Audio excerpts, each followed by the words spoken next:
the author most recently of Into the Bright Sunshine, Young Hubert Humphrey, and the Fight for Civil Rights. The New York Times Review called it a superbly written tale of moral and political courage for present-day readers who find themselves in similarly dark times. Samuel Freedman is an award-winning author, journalist, and professor. He is a former columnist for the New York Times and a professor at Columbia University. He is the author of, I think, 9 acclaimed books, including Upon This Rock, The Miracles of the Black Church, The Inheritance, How 3 Families and America Moved from Roosevelt to Reagan and Beyond, Jew versus Jew, The Struggle for the Soul of American Jewry, Who She Was, My Search for My Mother's Life, and Breaking the Line, the season in Black college football that transformed the game and changed the course of civil rights. And we're very excited to hear from Professor Freedman today on his views.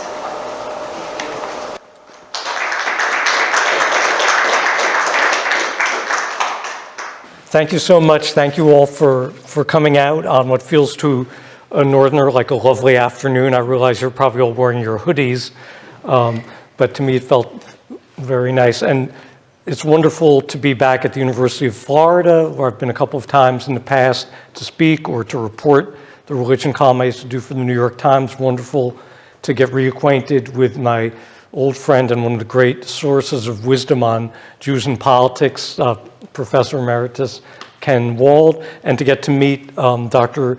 Gordon, whose own upcoming book on how Judaism became an American religion sounds so fascinating and really has some interesting congruence with a little bit of what I wrote about in Into the Bright Sunshine. There's one slide we'll get to that we will now think of as the Dr. Rachel Gordon slide. In any case, thank you so much. And I want to start with something that isn't in the book. You know, this is a book that basically ends in 1948, and that deals with a part of Humphrey's life that either people who came to hate and revile Humphrey or people who continue to feel admiration for him tend to think of the latter, period of his life, whether it's working with LBJ on civil rights legislation in the mid-60s or catastrophically joining LBJ in supporting the Vietnam War until all too late both of them came to see the folly and tragedy of it. But that tends to fix Humphrey in people's minds.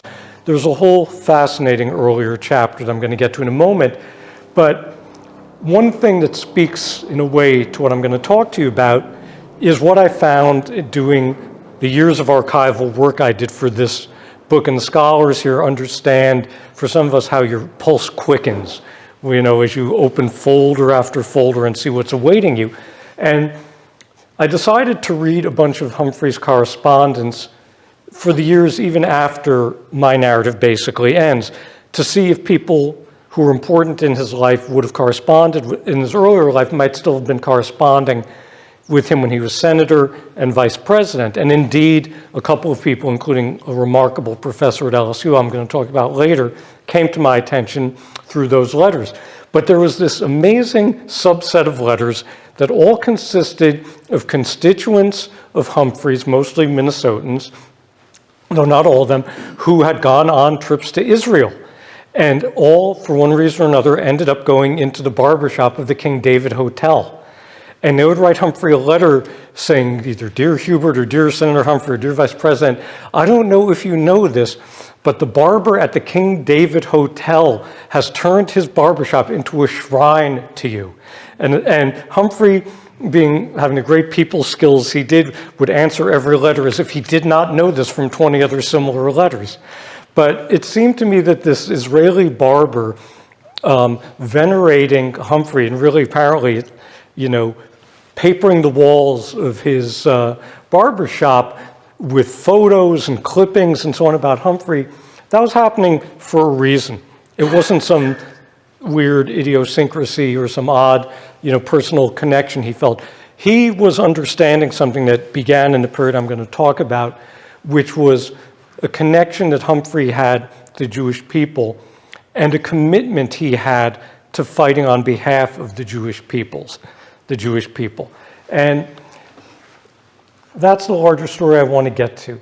But we first have to situate it in this country. And, you know, we all know what the traditional view of America, somewhat mythologized, of course, was on the part of the Jewish immigrants, particularly those who streamed here out of Eastern Europe between 1880 and 1924. This was the Golden Medina. This was the place where the streets were paved with gold.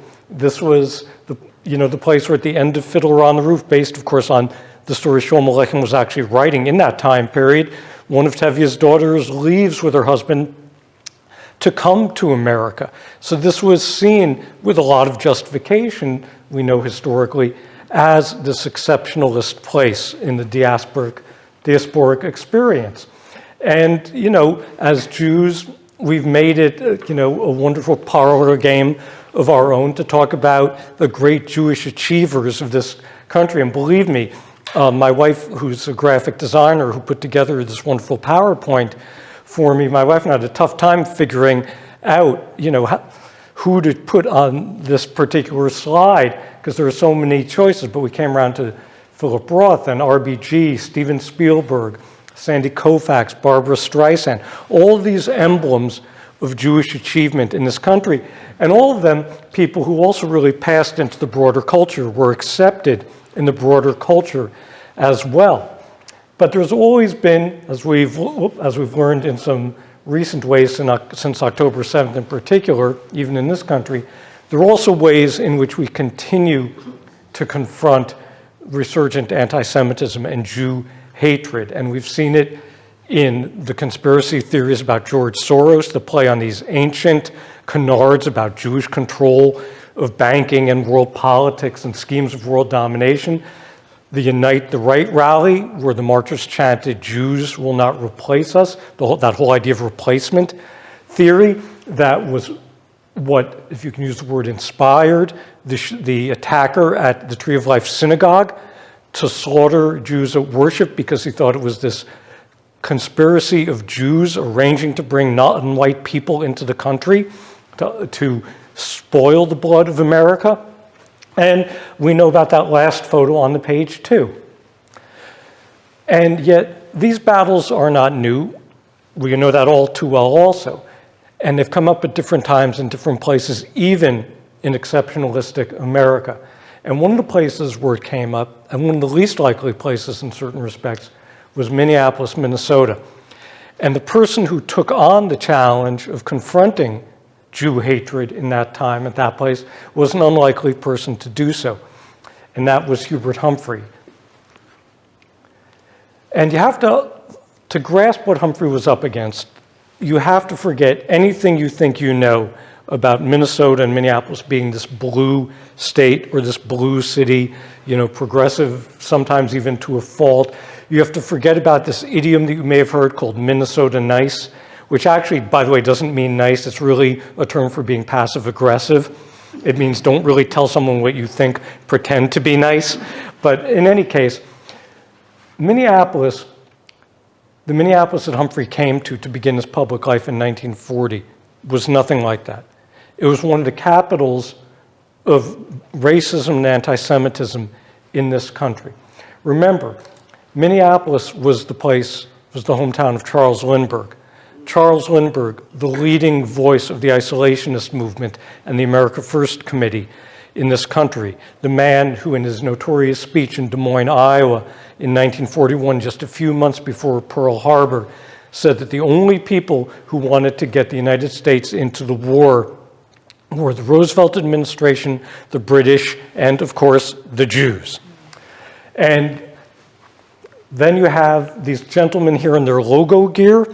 That L stands for the L in the name Silver Legion, more popularly known as the Silver Shirts. That was a pro-Nazi group, a paramilitary group in the late 1930s, explicitly modeled, directly modeled on Hitler's brown shirts. And Minneapolis was one of the most friendly cities in the whole country to the Silver Shirts.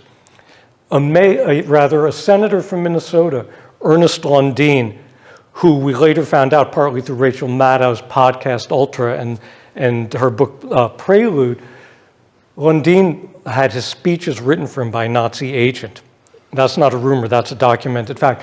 Lundin gave a welcome mat in Minneapolis for the Silver Shirts. And when the Silver Shirts held their meetings in Minneapolis, it wasn't just the disenchanted, fallen down the economic ladder, white ethnic working class who, looking for a scapegoat, looked to the Silver Shirts. There were plenty of them, true, but it would also be the president of the Board of Ed, the president of the Industrial Association, the doctors, the dentists, the teachers, the lawyers, the ministers.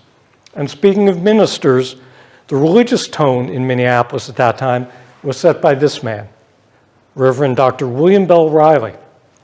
Riley is someone who deserves to be much better known than he is. He was the living link in American fundamentalism between his mentor, William Jennings Bryan, and his successor, whom he trained, Billy Graham. And in roughly the 2.5 or 3 decades between Bryan's death and Billy Graham's rise, Riley was the fundamentalist in the country. And he set a certain tone for religiosity in Minneapolis. And he was a dangerous, treacherous person because he had so much going for him. He was erudite. He was well-read. He was an institution builder, who not only built up a church congregation at First Baptist in Minneapolis, but founded a university, started a training school for missionaries, had a publishing house, had a radio show, wrote and spoke prolifically, was very proud, as you can get a sense in this photo, that he didn't look like what they call in church circles a jackleg preacher, one of these people with a tattered storefront and a whole bunch of grievances, ranting and raving. He kept clippings in his scrapbooks, which I've read, that would say things like, William Bell Riley is a different kind of fundamentalist. And that made it all the more dangerous that William Bell Riley had 2 holy books. And one of his holy books was the Bible, and the other was that notorious forgery, the Protocols of the Elders of Zion. William Bell Riley's initial big issue in Minneapolis and around the country had been fighting evolution. In fact, he was the person who got William Jennings Bryan to take on the monkey trial, the Scopes trial in Tennessee. He urged his mentor to take that case. But by the mid-20s, early 30s, the battle against teaching evolution had been lost. We now know it's come back again, but it looked like it was a lost cause then. And then a minister friend of Riley's introduced him to the Protocols of the Elders of Zion, the Tsarist era forgery that purported to show in that all too familiar anti-Semitic way how Jews were both revolutionaries and capitalists at the same time. And Riley felt now he understood the world around him. And he repeatedly wrote and preached about the protocols. And this was what went into the religious atmosphere of Minneapolis. And in one sermon, he says this, fact number 1, the Jew fingerprints of the protocols are in every nation on earth. Fact number 2, the representatives of this race are at the elbow of every great ruler on earth dictating national policies. The protocols present a definite plan to have every movement that would stall the political maneuvers of Jewry labeled, and he puts the air quotes on it, persecution, in order to blind the soft-hearted Gentile nation until the communist coup is accomplished.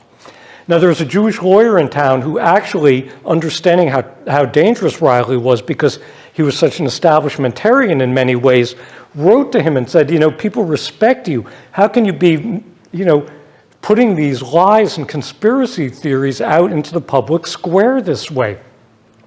And Riley wrote back in one of his favorite tones, the more in sorrow than anger tone, and said to this man, socially, the Gentiles have always offered the Jew far more attention than he is willing to accept.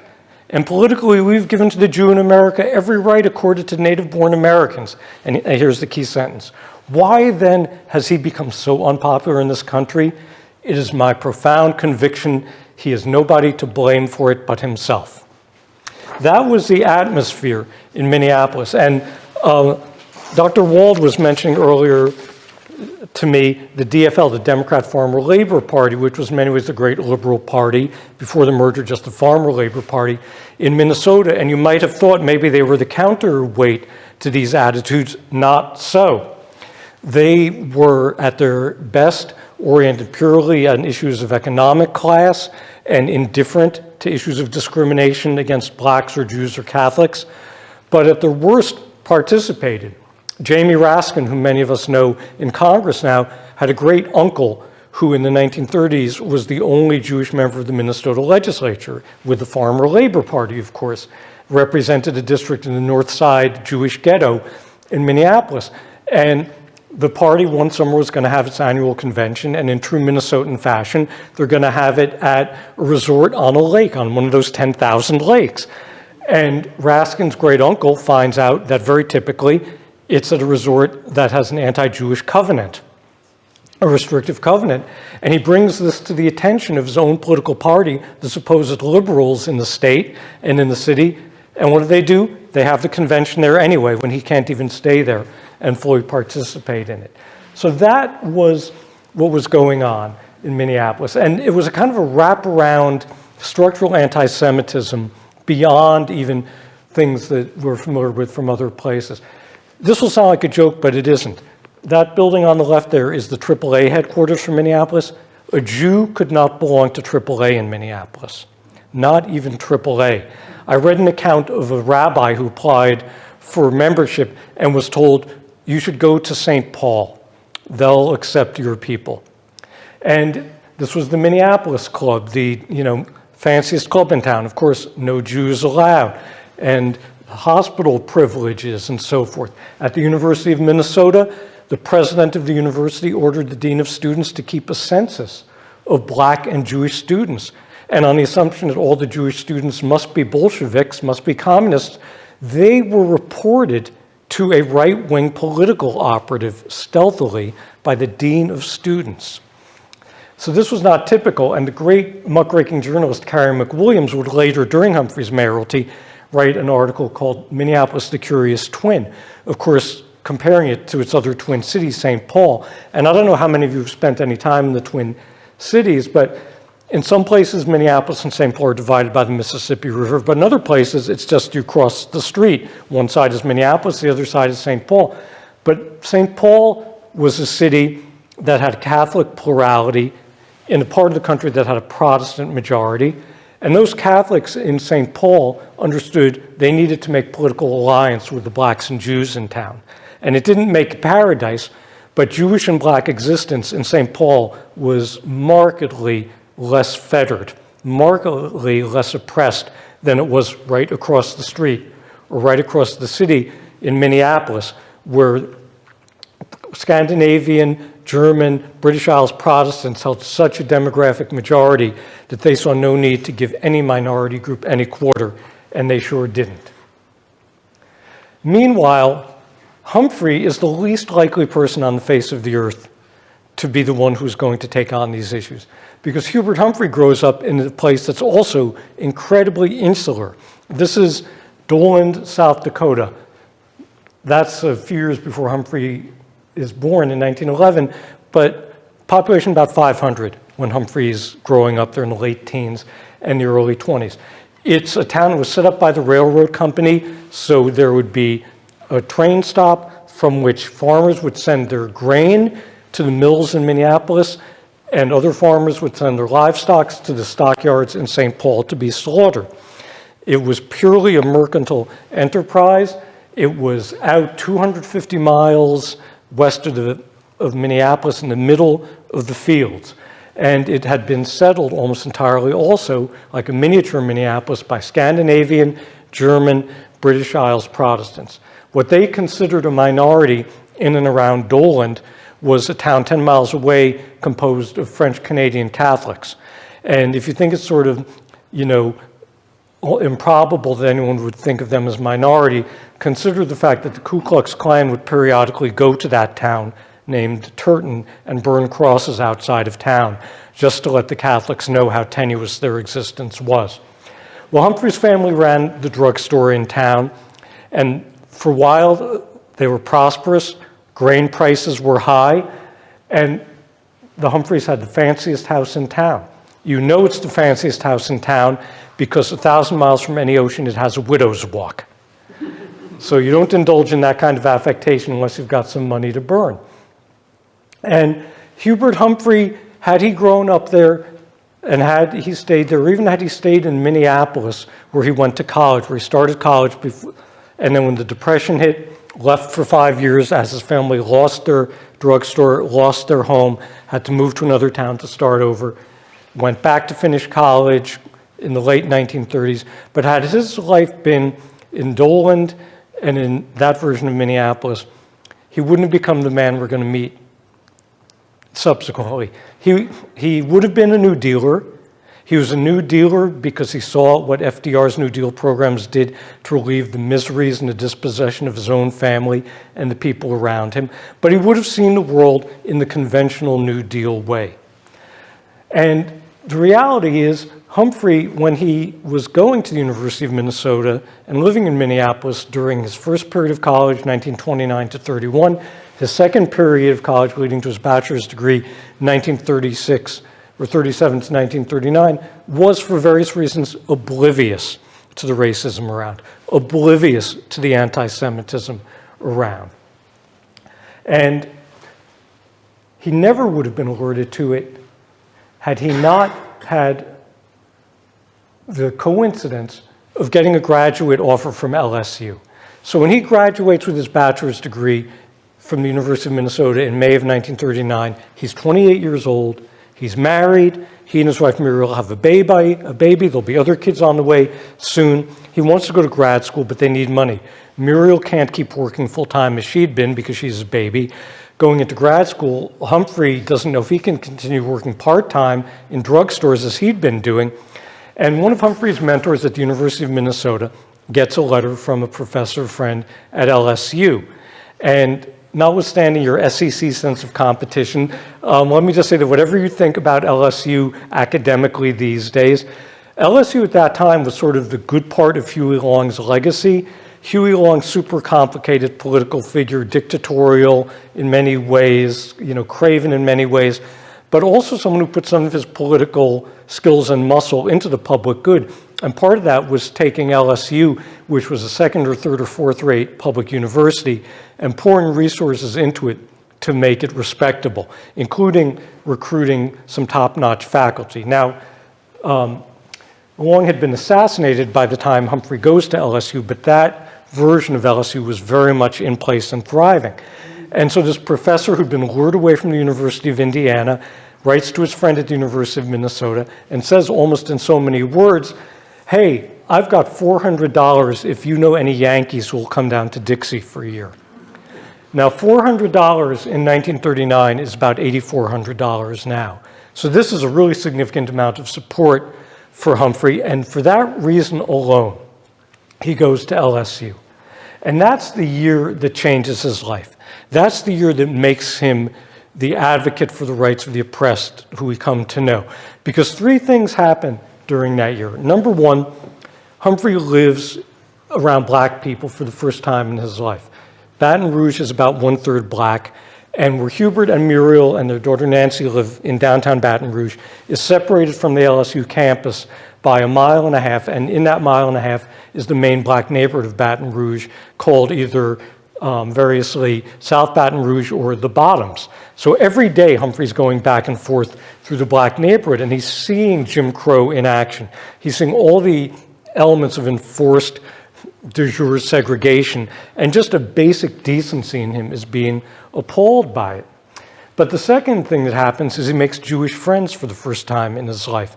I know it seems unlikely making Jewish friends in Baton Rouge, but some of you who've grown up in the South know that particularly in the pre-World War II years, there would be these fly specks of Jewish communities in all these small towns. And sometimes, you had the circuit riding rabbi. Many years ago in New York, I dated a woman who'd grown up in Osceola, Arkansas. And I remember how she told me the rabbi out of Memphis had these 4 small congregations in the Mississippi Delta, and he'd spend 1 Shabbat a month at each. In any case, so Humphrey's friend from the debate team, Alvin Rubin, who was from a family in Alexandria, Louisiana, that did what else but, of course, had a dry goods store. He tells Humphrey, as they become friends and debate teammates, about his 5 uncles in Lithuania. And at this time, this is the period of the Nazi-Soviet pact. So Lithuania is being pressed on from one direction by the Nazis, from the other by Stalin. And in the end, all of Alvin Rubin's uncles are going to die in the Shoah. And this is the beginning at a time when isolationism is the popular opinion in this country. This makes Humphrey an interventionist, and it also gives him an insight for the first time into the Jewish condition, both in Europe and in the United States as well. And the thing that really ties it together for Humphrey is this man. So this is Rudolph Everly and his wife Franziska. They were exiled from Germany. Franziska was the daughter of a great anti-Nazi sociologist. Rudolph Everly, her husband, is the protege of her father and takes on that role. Everly is so distraught, so disturbed, that in this country that he, like so many other Germans, thought was enlightened and artistic and cultured and modern, that in a matter of a couple of years, Hitler could come to power, that he started doing field work, looking at voting patterns and doing qualitative interviews, ethnographies with people to figure out how could this have happened. And that research alone put him on the wrong side of the Nazi regime. But then, like other people in public positions in Nazi Germany, he was required to give a family tree. And it revealed that he had one Jewish great-grandparent. And as we know, even though his family had converted to Christianity generations earlier, 1/8 Jewish was 100% Jewish as far as Hitler was concerned. So Eberle, in the late 30s, in 1938, is stripped of his job at the University of Kiel. His assets are seized, and he's shipped off into exile. The only good thing that happened is they could have sent him to Dachau, but for some reason they let him take the boat to Baltimore instead. And he and Franziska and their 3 young children are literally on the docks of Baltimore wondering, where do we go now? How do we support ourselves? And again, LSU to the rescue. LSU gives him an instructorship, later raised to full professorship, but that instructorship is a lifeline by itself. And Humphrey is in a year-long seminar that Eberle gives called Social Movements. And in that seminar, Eberle talks about his research, which LSU Press later actually published in English. And he talks about the cynicism of establishment conservatives who thought that they could use the Nazis as kind of bully boys to beat on the Jews and the unions and the communists, but that, you know, the bully boys would never actually come to power over the establishment conservatives. And Eberle talked about the complacency of the middle class that labored under similar illusions. And Eberle also talked about he and Franziska's experience of dispossession and life as refugees, where actually, ironically, one of their neighbors called the FBI, and then when he saw them with a radio one day, accused them of being Nazi spies. You know, they couldn't have been further from it. But in any case, Eberle talks about their experience. And Eberle also explicitly draws the connection and says that the plight of blacks in the Jim Crow South is the plight of Jews in Nazi Germany. And there's something, he says, that Humphrey will remember for decades to come. And this was what I found in one of those letters when Humphrey was vice president, when he's writing to Eberle on the occasion of Eberle's 80th birthday. And Humphrey recalls the day Eberle looked at the dozen students in his seminar room and said, if we were in Germany, maybe 2 of you would have resisted the Nazis. And I think that becomes Hubert Humphrey's mission statement. He resolves, I truly believe in that moment, to be one of those 2, to be the last of the just, as we might put it. And that's the sensibility he brings back to Minneapolis. Because, you know, a lot of northern liberals like Humphrey, having lived in the segregated South, would have come to the end. He got his master's degree. That was the terminal degree in his department at LSU, and gone back on the Illinois Central train to the north and like wiped their brow and thought, well, thank God, you know, I'm out of the benighted South and back to the enlightened North. Humphrey does the opposite. Humphrey comes back to the North seeing its moral flaws for the first time. He sees for the first time what's been hiding in plain sight in Minneapolis all along. And when he gets to Minneapolis, He needs to continue his education, however, and he continues it with these two mentors. Cecil Newman is a former Pullman porter who founded and published and edited the black newspaper in Minneapolis, The Spokesman, which to this day is published by his granddaughter. And Sam Shiner was a Jewish guy who'd gone to law school. No reputable law firm would hire him because he was a Jew, and he'd been making his living as a jazz pianist until the Jewish community, which was so alarmed by the popularity of the silver shirts and by the utterly blasé attitude of establishment in Minneapolis when Jews expressed their alarm about the silver shirts, that they said, we got to put someone on salary. So Sam Shiner was that someone, and he basically became a one-man anti-defamation league, doing intelligence gathering. So Sam Shiner with his intelligence gathering, Cecil Newman reporting relentlessly on police brutality and bigotry in labor unions and so forth, and often drawing the parallels between the Nazi treatment of the Jews and the plight of blacks in America. And the two of them were friends with each other, by the way. They both had been fighting these lonely fights, and in spite of their greatest efforts, had had virtually no success. Because in Minneapolis, both the black community and the Jewish community added up to maybe 2% apiece at most, so cumulatively 4 or 5% of the total population. They don't have the numbers to have political clout. They're easily ignored by the powers that be. And then Humphrey gets to town in 1940, ostensibly to begin work on his doctorate in poli-sci at the University of Minnesota, but more quickly to move into public life, initially doing workers' education for the WPA, then with the beginnings of the war, doing war mobilization, kind of morale building on the home front. And Humphrey gets to know them. Humphrey seeks them out, and they teach Humphrey. They become Humphrey's guide to bigotry in Minneapolis. But in turn, what Humphrey provides them is access to nascent political power that they've never had before. Someone with political ambition and political skills, and as it turns out, a political future, who cares about their issues, who will champion their causes. And that has never happened in Minneapolis before. And Humphrey makes a try at mayor in 1943, but he runs as a kind of a conventional candidate. He, is the candidate backed by organized labor. He talks about the crime downtown. He emphasizes his Norwegian background, which makes a lot of electoral sense in a Scandinavian-dominated city like Minneapolis. And he runs a really energetic campaign and almost beats a rather complacent incumbent. But the thing that really puts Humphrey on the map publicly, that lets the whole city see what Sam Shiner and Cecil Newman had already started to know, is when Gerald L.K. Smith makes one of his regular visits to town. And just like this man, Ernest Lundeen, and after his death, his widow, Norma Lundeen, had created such a welcoming atmosphere for the silver shirts, they similarly do it for Gerald L.K. Smith.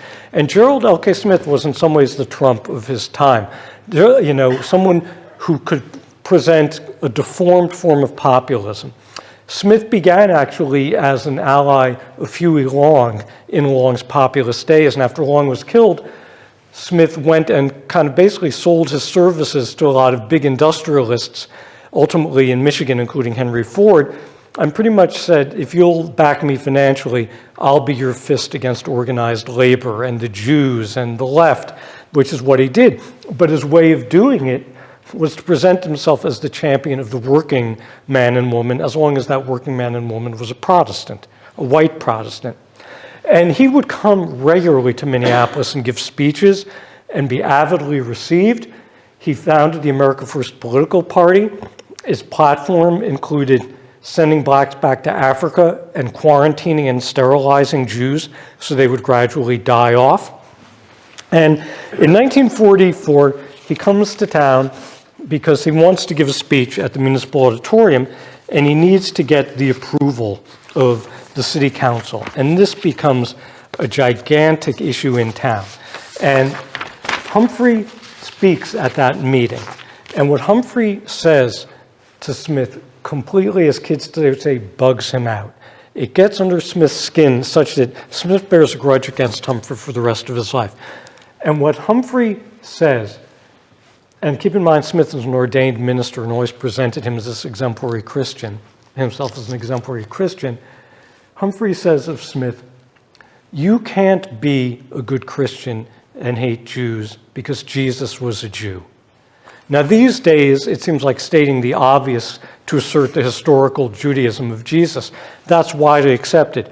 But in 1944, in William Bell Riley's Minneapolis, that's a dangerous thing to say. And the reason I know Humphrey said it, his comments are not preserved verbatim, but here's a letter he got, excerpts from a letter he got from a school teacher. This is an educated person, a lifelong teacher in the Minneapolis public schools named Ida Schoening. And it was 16 pages, handwritten, excellent penmanship, impeccable grammar, flawless usage. And here's what she writes in part. "Mr. Humphrey, what makes you a Christian? When did you become a Christian? What did you do to become a Christian? Jesus Christ has no place for counterfeit Christians in his ranks. You belong to that modernist outfit who do not believe in the Bible.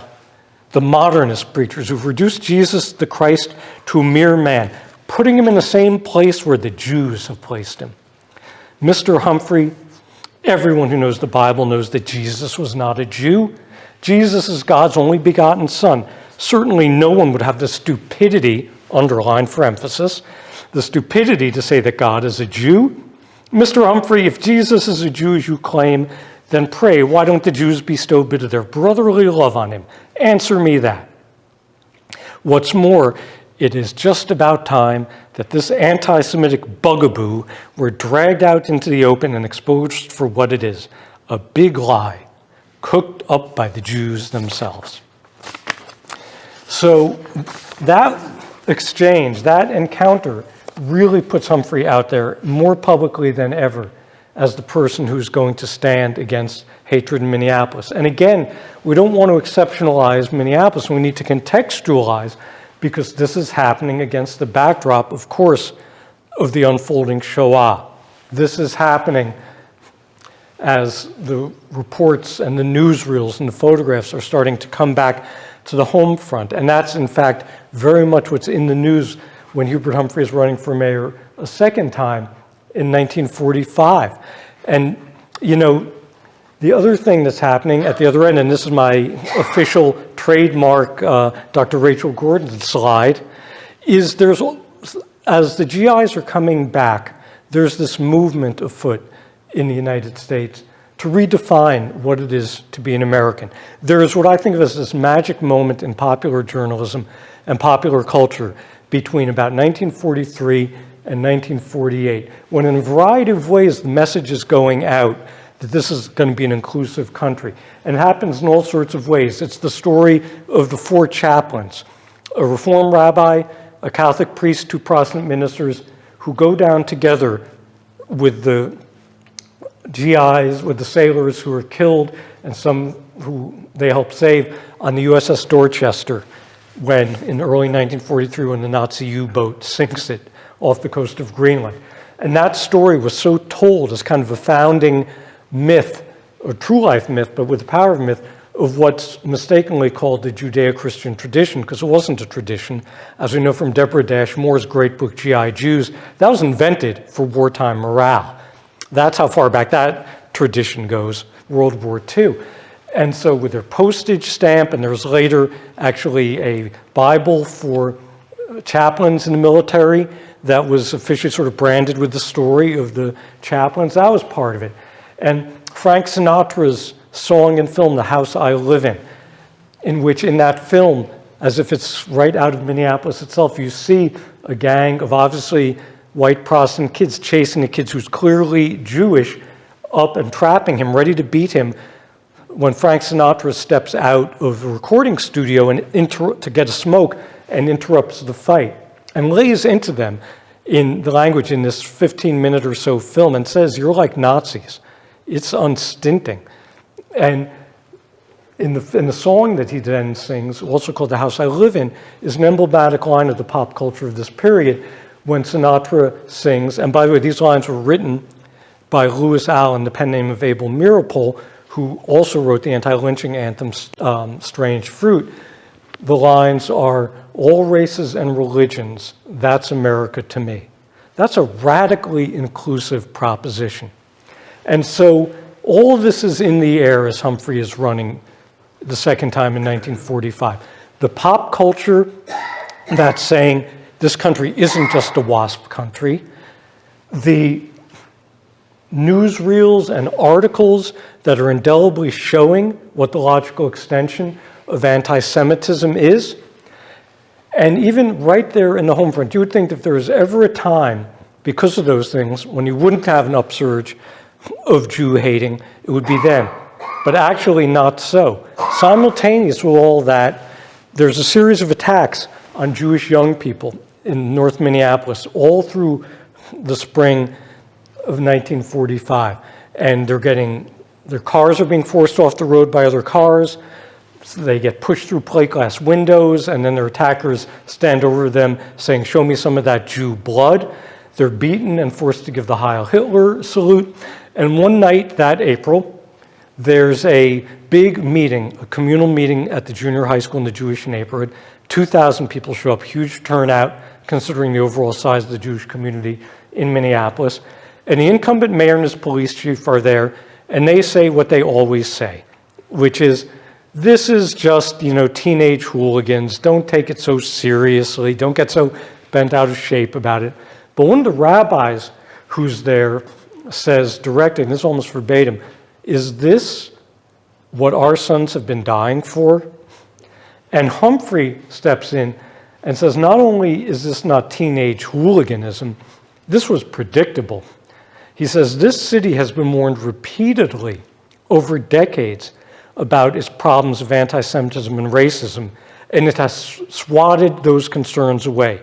It was inevitable that hatred would turn violent, and now it has. And incredibly, Humphrey wins election. He wins with a 15% or so margin over a two-term incumbent that June. Because his message at that moment in time can catch the people. The black and Jewish votes aren't nearly enough to do it. Even if you add the Catholic votes, it's still only 15% maybe of the total electorate. But you add in the GIs who've come back from the war with this idea of fighting hatred on the home front. You add in people who were willing to have their opinions changed. Maybe it's by the horrifying newsreel they saw, or maybe it's because they listened on that last slide to the Superman radio series, Superman versus the Clan of the Fiery Cross. Obviously meant to evoke the Ku Klux Klan. The pop culture that was saying in an important way, and I want to go back to that slide and read it to you. It's un-American, right? If you hear anybody talk against a schoolmate or anyone else because of his religion, race, or national origin, don't wait. Tell them that kind of talk is un-American.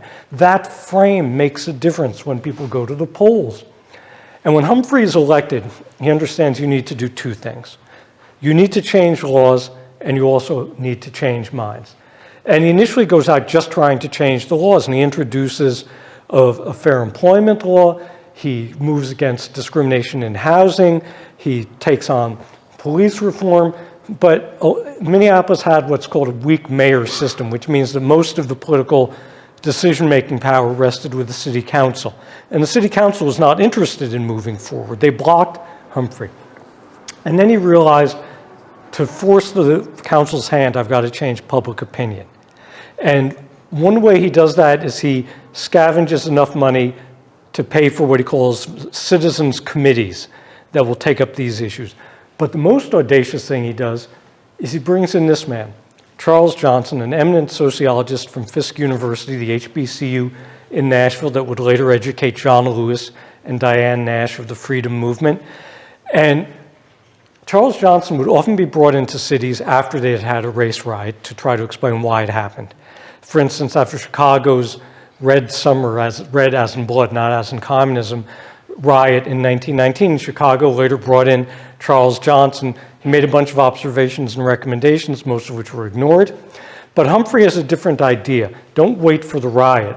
Try to make sure the riot doesn't happen. Bring in Charles Johnson now. And so he brings him in to run what's called the self-survey. And Johnson has this really great insight about who to use for volunteers in it. He knows that a lot of women in Minneapolis had very happily and purposefully been Rosie the Riveters during the war. They'd gotten into the workforce, whether it was literally in a defense plant or somewhere else, and now they've been shoved back into domesticity, and he correctly intuited that they would be looking for important work to do, that just going back into the kitchen wasn't going to make it after you had been Rosie the Riveter or whatever else you had done. And these young mothers of Minneapolis become his force of field workers, going out and compiling what we would now call a database. At that time, it's on mimeographed pages that you're marking in pencil, but it's creating a body of statistical evidence that irrefutably shows the depth and breadth of hatred and bigotry in Minneapolis. And it's augmented by qualitative interviews they do. And you can see from one of the Minneapolis newspapers, one of those women interviewing a black mom and her kids, interviewing a Nisei Japanese mom with her little baby, compiling that evidence. And that evidence is what Humphrey uses as leverage to get the city council to take on these steps, to pass an employment discrimination law and set up a fair employment commission that isn't equaled on the federal level until 20 years later, when the Equal Employment Opportunity Commission is created under the Johnson-Humphrey presidency. And a fair housing law that would have been passed, except a Supreme Court decision against restrictive covenants basically renders it unnecessary. And kind of most poignantly and tragically of all, Humphrey was moving forward on police reform. And the police force, as I can tell you from having read all the complaint files in Humphrey's papers, was not only viciously racist, but virulently anti-Semitic. And, you know, Jewish people in their neighborhoods on their jobs would be regularly intimidated and harassed by the police. And Humphrey, one part of his agenda that he never got to complete because he vaulted into the US Senate so quickly was police reform. And George Floyd's body under Derek Chauvin's knee is the sign of that unfinished agenda. But in any case, what Humphrey accomplishes changes the whole national impression of Minneapolis. So instead of being the curious twin that Carrie McWilliams had written about, now the magazine articles are how Minneapolis beat the bigots. And when Gentleman's Agreement comes out in 1948, it's shown in Minneapolis by Sam Shiner to help stimulate further activism and further conversation about the plague of anti-Semitism. So Minneapolis becomes a national model of tolerance and of progress on civil rights and human rights.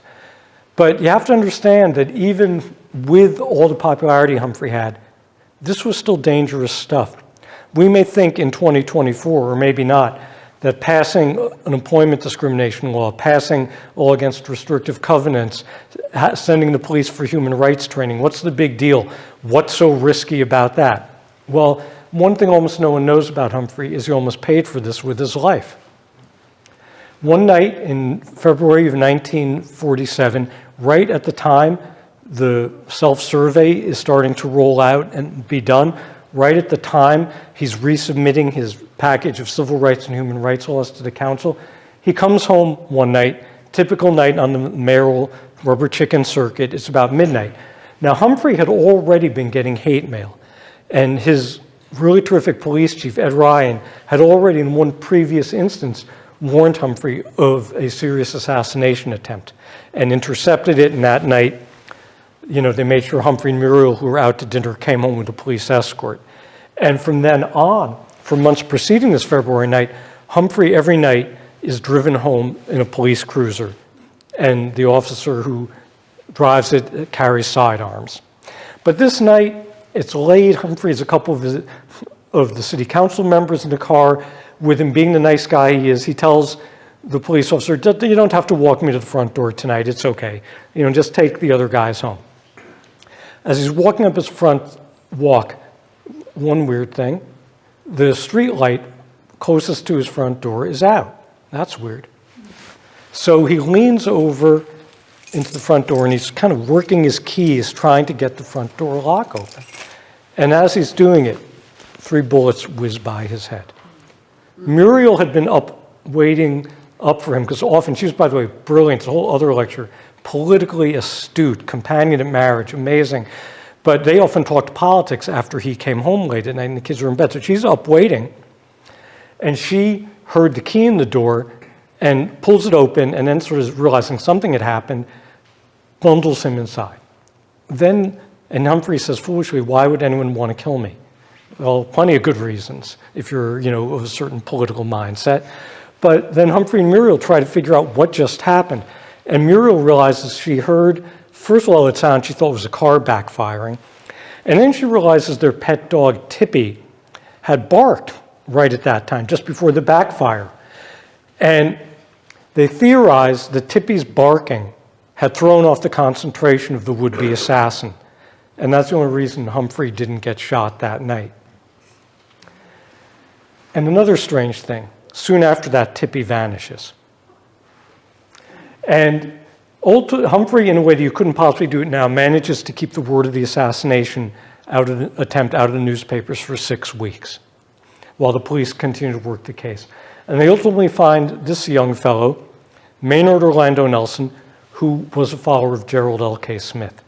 And Nelson is so furious at the way Humphrey has stood up against Smith, and he is so furious about Humphrey's agenda on civil rights and human rights, and considers Humphrey just a protector, an N-word lover, and a protector of the communist Jews, that he decided to take him out.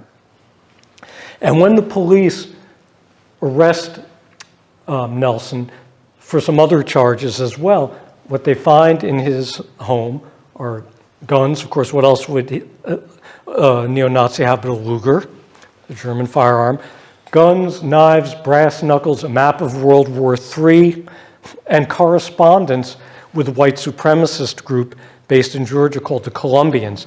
Does anyone here remember the film or the play Driving Miss Daisy? Anyone here ever read Melissa Fay Green's superb book, The Temple Bombing?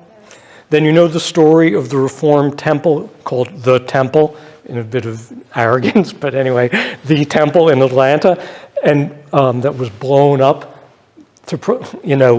because of the Rabbi Jack Rothschild's activism on civil rights. The group that blew up the temple in Atlanta was the Colombians, the same group that Gerald L.K. Smith was pen pals with. That Maynard Orlando Nelson was pen pals with. So this was serious business. This was idealism that carried a risk with it. But also put Humphrey on the national stage, all of it in a way he had never been before. And that's what brings us to the culmination of my talk and also the culmination of the book, which is the 1948 Democratic Convention. And it'll be a lot of discussion, I'm sure, this summer when the Democrats are in Chicago again, of the 68 Democratic Convention. They're probably the nadir of Humphrey's public life when he, gets his long-sought presidential nomination, but he gets it through the machinations of the Daily Machine and amid the police riot against anti-war protesters and journalists. But in 1948, in that convention, Humphrey led the effort over and against Harry Truman's wishes to put a serious civil rights plank in the Democratic platform for the first time. And that's a whole nother lecture. If you want to have me come back to another venue in Gainesville, I would more than happily do it and have a whole different talk that really points towards that. But I'll just say that even though that plank was understood mostly in racial terms, because it called for explicitly desegregating the military, its other elements, guaranteeing personal safety for every American, regardless of race, religion, or creed, those other elements in the plank were as applicable to Jews and to Catholics and to Japanese and Chinese Americans as they were to blacks. This was a vital effort for American Jews at the same time, another form of really formal inclusion and a sign that the government intended to protect their rights. And this is, I think, one of the underappreciated, wildly undervalued elements of the civil rights narrative, what Humphrey accomplished in 1948, pushing through that plank. But it also tells us a little bit about why that barber made his barbershop in Jerusalem into a shrine, because it was something that also showed what Humphrey did to make good on his idealism and to deliver on his beliefs to American Jews. And I want to end on a couple more of his words, not from the convention speech, but I told you about the letter he got from that school teacher. He never responded to her directly, but he responded to her indirectly. A couple weeks after his confrontation with Gerald L.K. Smith in 1944, Temple Israel, the Reformed temple that was the dominant, most established, oldest congregation in Minneapolis, invited Humphrey for their Kabbalat Shabbat service. And what he gave was essentially a Devar Torah. He didn't use that week's Parsha, but he was a very, very knowledgeable Christian. He knew Scripture well, and religious language and religious ethics was essential to his whole person, and I think also to his affinity, his deep bond with the Jewish people around him. And so that night, he spoke about the social justice prophets from the Tanakh. He spoke about Amos and Hosea and Isaiah and Jeremiah, and he was citing verses very knowledgeably all along. And he said, we have relied on, think of some of the phrasing from Isaiah when he says this, you know what he's drawing on. We've relied on ritual, on pious pronouncements rather than action. Faith is only as strong as its believers. We have failed to believe, we just accepted. The ancient prophets all cried out against injustice, proclaiming the doctrine of social justice. And I think that those words are an apt place to end because Humphrey cried out. Humphrey made good on his cries. And in, I think, a way that we understand out of Judaic practice, we understand it's not enough just to say you have a set of good values. The whole point of the mitzvot is you have to act on it. To use the black idiom, you can't just talk the talk. You have to walk the walk. And this amazing Humphrey, this forgotten Humphrey, was the one who embodied exactly that way of living out one's values. Thank you very much.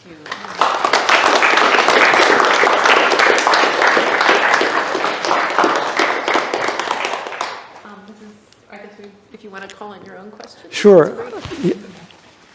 Mr. McGill. Not Jimmy McGill, I hope. So, thank you for the talk. And I'm a bit of a Midwesterner myself, you can tell by my accent. So, I have this question. When I lived in the Midwest, there was Madison, Wisconsin. That's not the Midwest. It is. People's Republic of Madison. It is the People's Republic of Madison. Anyway, go ahead. All right. So, I'm going to tell a little joke too. But I was told that that the Jews, unique in Wisconsin, that the Jews did not leave the state or leave these small towns because they were scared off by the Klan. Klan was not at all significant in Wisconsin, I was told. And on the contrary, there was a sign up at some store in some small town that says, if you want to join the Klan, buy your Sheeta cones. It's joking. I may have garbled this, but it was something like that. And so what I'm curious about is sort of the difference between Michigan, Minnesota, Wisconsin. They're all different in that sense. I mean, certainly Wisconsin is different than Wisconsin and Minnesota. Yeah, there are certainly differences. I mean, the demography, I think one of the key things, I'm not trying to idealize Catholic-Jewish relations at this time, because there's plenty of tension between Catholics and Jews, particularly in cities, but I think that there's a big difference, as I read the evidence, between places that were majority Protestant and places that were majority Catholic.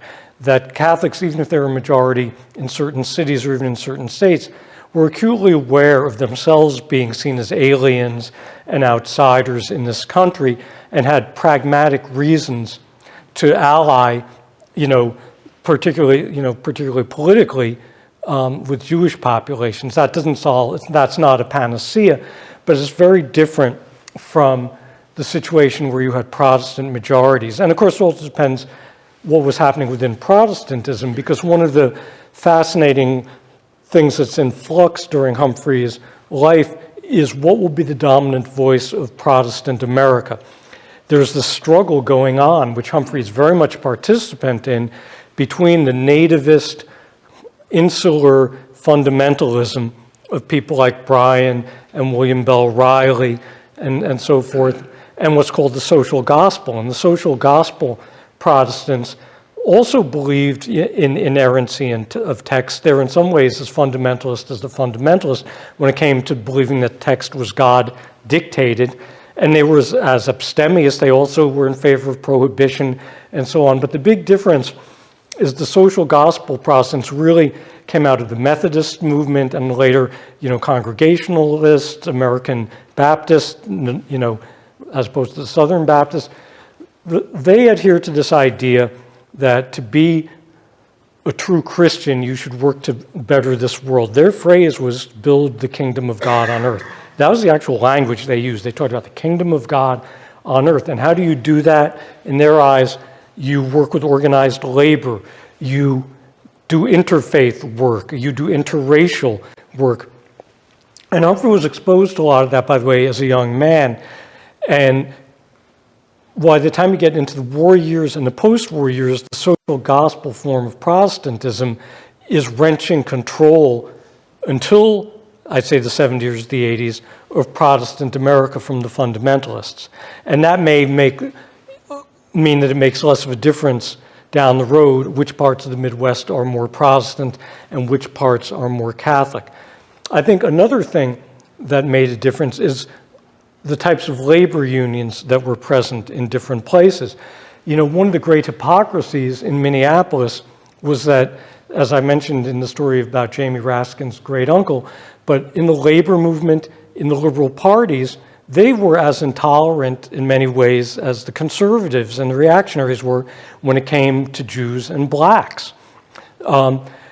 And most of the unions, if there's this big truckers strike in Minneapolis in 1934, and the goon squad is brought in to beat the strikers, and strikers ultimately win, and it forces Minneapolis to become more of a labor-friendly town. And people in Minneapolis to this day, that's like the origin story for them of the left in Minneapolis. But no one looks at it critically, because all of those unions that they extol were all white.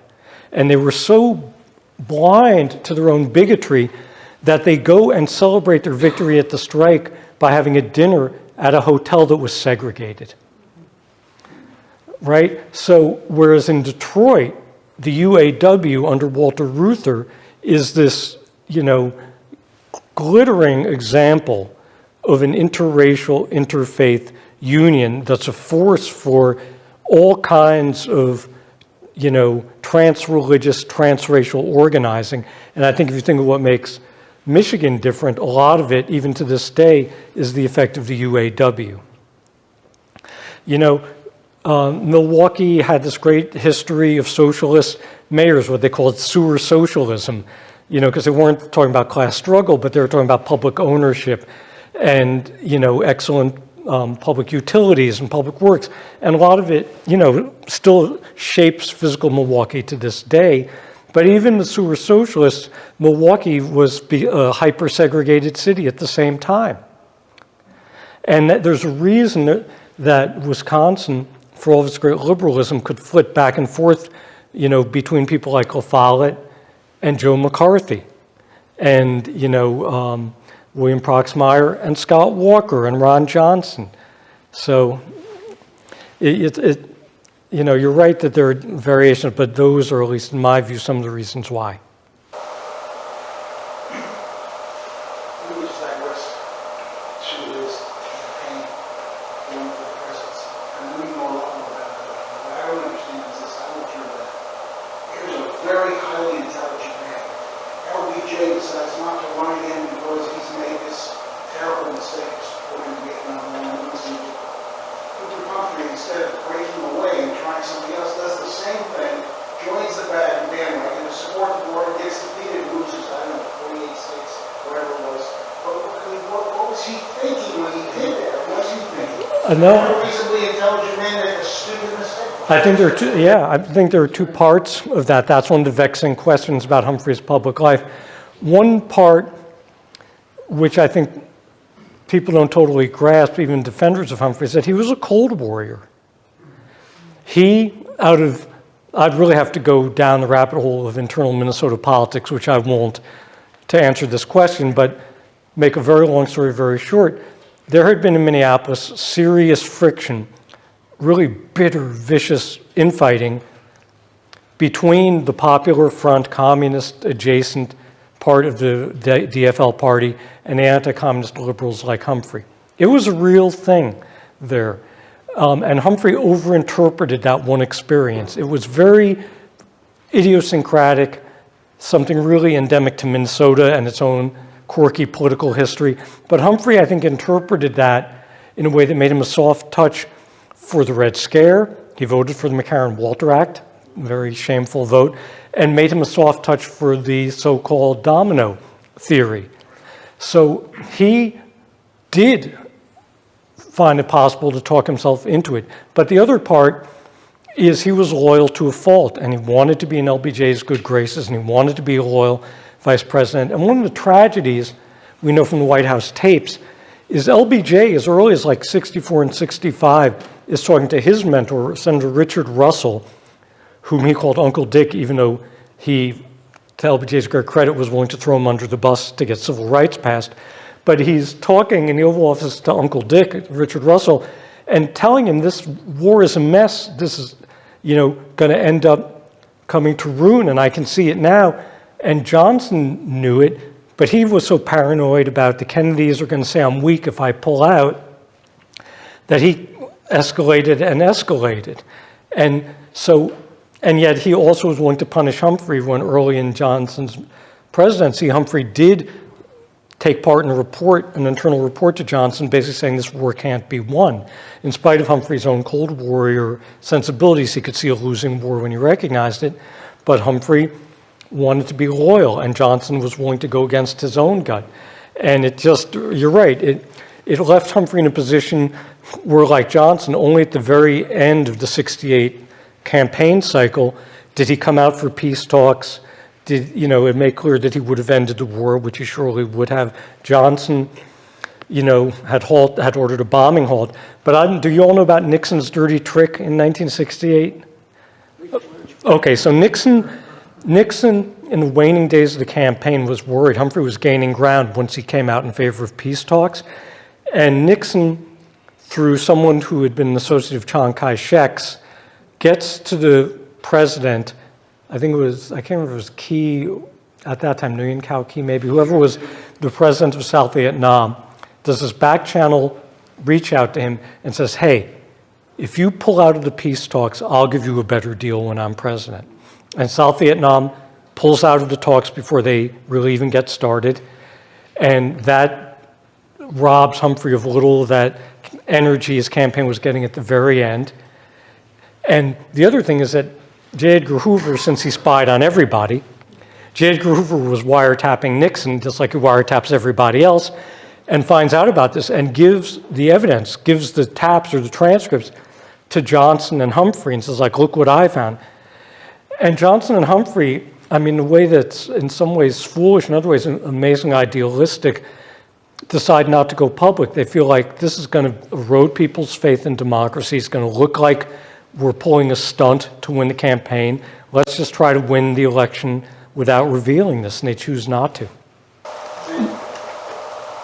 Yes, in the back there. You mentioned that when Humphrey became mayor, they gave Jews more clout, political clout. This is 45 to 48. Right. So right after the war, so what did the Jews do? Did they organize to bring VPs to Well, a lot of, right. What did they do? Well, there are a variety of things. For one thing, the formal barriers against them topple. The restrictive covenants that have kept them out of neighborhoods are no longer being enforced.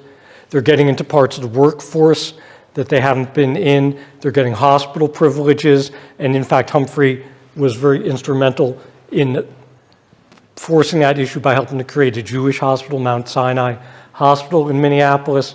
And Humphrey's, one of his young political aides, Arthur Naftalin, will become in the 60s the first Jewish mayor of Minneapolis. And, whoever thought that Minnesota would be a state with its small Jewish population that would elect a string of Jewish senators, Dave Durenberger and Paul Wellstone, and Al Franken, you wouldn't think that Minneapolis would be a place you would think of as having a Jewish Senate seat. So I think that that kind of sense of Jewish agency and unapologetic Jewish clout definitely followed on, Humphrey helping to blast the doors open. And what about the Jewish survivors? Did they do anything about that? Because I know in Milwaukee they did. What about? Did they do anything about the Jewish survivors in your The survivors? Well, Humphrey personally was deeply invested in that. It's incredible. He, while the war was going on in 1943, he met with someone from St. Paul, a Jewish man who was part of this association of Polish-born American Jews or Polish Jewish immigrants to the U.S. And this guy had in his possession what was called the Black Book of Polish Jewry, which was an underground report of the Shoah compiled, by people who had smuggled stories out of the death camps and the concentration camps while it was going on. It was later published actually in book form, but Humphrey read it basically as, a sheet of paper, and in his correspondence is writing back to this Jewish fellow and saying, I'm going to mention this in every speech I give. And Humphrey, when he was mayor, would read every piece of mail. He would stay in his office late at night, going through all the day's mail and making these handwritten notes on it for his staff. And people, right after the liberation of the camps, would send these letters that would be like, Mayor, they didn't even know his name, Mayor, Minneapolis, USA. And a typical letter would be something like, Dear Mr. Mayor, my name is so-and-so, and I'm in such and such a DP camp, and I think that I have a cousin named such and such in Minneapolis. Can you help me? And Humphrey would flag all of these letters for his staff to give priority to. And in a number of the cases, there'd be later correspondence from the staff member back to Humphrey saying, well, we found the relative and we're going to try to help this guy immigrate. So Humphrey was incredibly intimately involved with helping the survivors resettle. Yes. I'm curious how you got into this topic. In your other books, they're not obvious topics, but this one really isn't obvious at all. Minnesota politics. How did you? Was there something that sort of was it an interest in civil rights, or was it just the direction you happened to go? But why those? Right. Well, this book really touches a couple of my sweet spots, civil rights and American Jewish history, that's for sure. But it was a very backhanded way I got to it, to tell you the truth. I've been looking with some part of my brain for at least 20 years for a book to do in the immediate post-World War II period, because I felt it was relatively unexplored, that there are all these books, deservedly so, about the war. There are all these books about the 50s, whether it was suburbia, the civil rights movement, the Red Scare. And I kept thinking, what about 1945 to 1950? What's going on there that is shaping the post-war country? And I knew in some vague way that there was this period of, taking stock, Heshbon HaNefesh, taking stock of the soul of the country after defeating fascism abroad. What kind of America are we going to be? And I just could never find the exact right way to take on that subject. But I never gave up the idea of that period of time. And in early 2015, my wife and I went to hear our good friend Julian Zelizer, who's a historian of Congress and the presidency at Princeton. We went to hear him speak at a book launch party for a book he had just done called The Fierce Urgency of Now, which was about LBJ pushing through the Great Society social compact legislation. And Julian gave his talk, and then at the end there was Q&A like this, and my wife, who had lived in Minneapolis for about 25 years during her first marriage, being a good former Minnesotan, asked Julian, well, what about Humphrey? And Julian got off on other stuff, and then a few minutes later he said, I want to come back to that question about Humphrey. And in the course of answering, he talked about this civil rights speech and how unappreciated it was. And I knew those things, but something about Julian saying it just like, startled me. And the book event ended, my wife and I walked up the street through Soho to have dinner, and I said, that's the book. And the next day, I emailed Julian to make sure he wasn't going to do it, because I would never compete against a friend. And he's like, oh no, I'm writing this book about Newt Gingrich and Jim Wright, go ahead. So, and then I did what writers do at moments like this, and I checked the Library of Congress catalog and Amazon to make sure there's no similar book, and there wasn't. And that's what started me on it. And I really came into it with the idea of kind of an intellectual curiosity about Humphrey, but nowhere near kind of the depth of understanding or appreciation I got as it went along. But very early on, so I did feel that I had two things going for it at the start. I felt that whether people loved or hated Humphrey, they only knew the later Humphrey. Virtually no one knew this Humphrey. And I felt like there was a part of civil rights history, which very much includes the Black-Jewish Alliance in the 1940s, that gets very little attention. That we tend to situate the start of the modern civil rights movement and the Black-Jewish Alliance in the 50s. But none of that's possible without everything that happened in the 1940s, particularly as a result of the rise of fascism in the 30s and the war against it in World War II. So I felt I had a biographical gap to fill and a historical gap to fill. And just the vows I made to myself starting the book were, I don't want to do a cradle-to-grave biography, because those are, they're always, examples to the contrary, like Robert Caro's books, for instance. But many cradle-to-grave biographies to me are too episodic. They have to end up being too all-inclusive. And I didn't want to fall into that trap. Number two, I didn't want to do the great man or woman in history. This wasn't going to be a book about how without Hubert Humphrey we wouldn't have civil rights. And number three, I wasn't going to do what's called the white savior book, or you might say the white Christian savior book specifically. So all along, I wanted to make sure that I was going to write a book that was going to situate Humphrey in a broader group of activists. And I was going to be looking for really who taught him. How did, a friend of mine at Columbia on the faculty, Michael Shapiro, always says a book has to answer a question. And my question was, how does this very white guy from this very white place come to care so much about blacks and Jews? And that meant that I had to find Rudolph Eberle, and I had to find Sam Shiner, and I had to find Cecil Newman and other people in the book and look at their influence on Humphrey and what made him receptive to what they had to teach him. Let's make maybe one more. Okay. Approximately how much population today Lutherans make up Minneapolis, St. Paul? Still the majority? I don't know if it's still the majority now, and I think that, there are different flavors of Protestants in Minneapolis. Lutherans are probably the most populous, but you had, even back then, you had Baptists, you had some Methodists, some, Presbyterians. So I don't know what the current percentage would be, but certainly in Humphrey's time, Protestants as a whole were probably 85% of the population. And within that 85%, I don't have the number at hand, but I'd be stunned if 2/3 of that 85% wasn't Lutheran. Anyway, thank you all so much. Really appreciate it.